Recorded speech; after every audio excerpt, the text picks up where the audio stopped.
I'm senior consultant neurosurgeon at Yashoda Hospitals, Malakpet. We were fortunate to operate upon a 49-year-old gentleman who hails from Warangal. We are not disclosing the name because of patient consent issues. This patient presented to us with sudden onset severe headache. So many of us experience severe headaches in our lives, but some of these are not taken seriously. The most dangerous cause of such sudden severe headache is a balloon-like outpouching arising from the blood vessel of the brain, and that is called an aneurysm. So if the aneurysm ruptures, it can cause severe headache, a headache that the patient has never experienced in his life.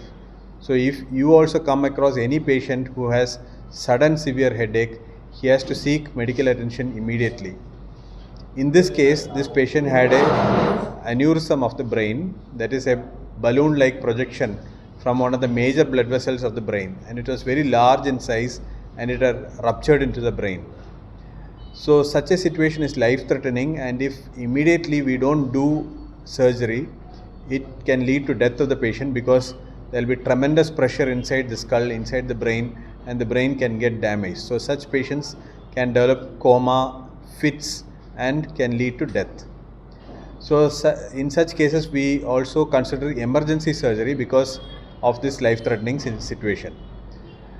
So what we did was, we took up the patient for emergency surgery, did a craniotomy, that is an opening of the skull, and reached the point where the aneurysm had bled, and put a small titanium clip at the neck of the aneurysm so that further bleeding does not occur.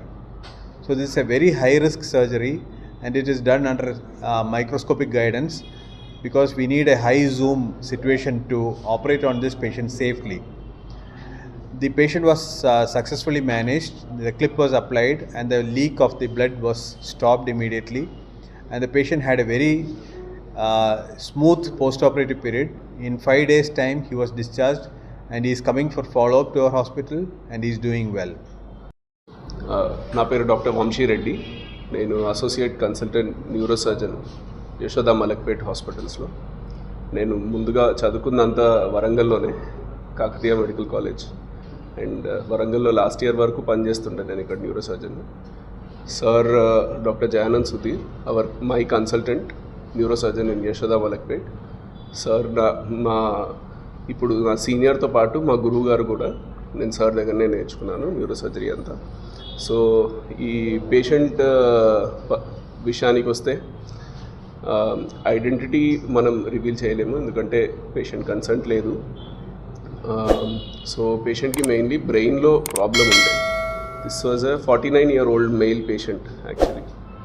So తనకి sudden హెడేక్తోనే వచ్చాడు మా దగ్గరికి. వస్తే మనం CT scan చేస్తే దాంట్లో రక్తం అనేది బ్రెయిన్లో కారడం జరిగిందని గుర్తించాము.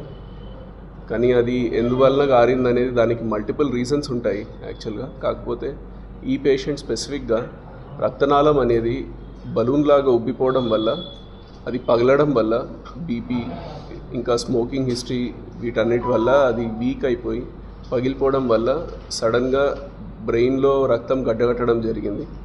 ఆ ప్రాబ్లంతో పేషెంట్ మన దగ్గరికి రావడం జరిగింది. హెడేక్స్ అనేవి మనం రెగ్యులర్గా చూస్తుంటాం. చాలామందికి చాలా రకాల హెడేక్స్ వస్తుంటాయి, కానీ పర్టికులర్ హెడేక్ సడన్గా రావడం, చాలా హై ఇంటెన్సిటీ హెడేక్తో రావడం, వాళ్ళ హోల్ లైఫ్లో అట్లాంటి హెడేక్ ఎక్స్పీరియన్స్ చేయరు పేషెంట్స్ యూజువల్గా. That is called dangerous headache. అట్లాంటి హెడేక్స్ వచ్చిన పేషెంట్స్కి యూజువల్గా తలలో రక్తం గారడం, మెయిన్లీ రక్తనాళం ఏదైతే ఉందో అది బలూన్లాగా ఉబ్బిపోయి పగిలిపోవడం వల్ల యూజువల్గా అవుతుంది. ఇది మన వరల్డ్లోనే 2% ఆఫ్ ద పాపులేషన్కి ఇట్లాంటి అన్యూరిజమ్స్ ఉంటాయి. చాలామందికి అవి రప్చర్ కావు, వాళ్ళ లైఫ్ స్పాన్ అంతా కూడా అవి అలానే ఉంటాయి.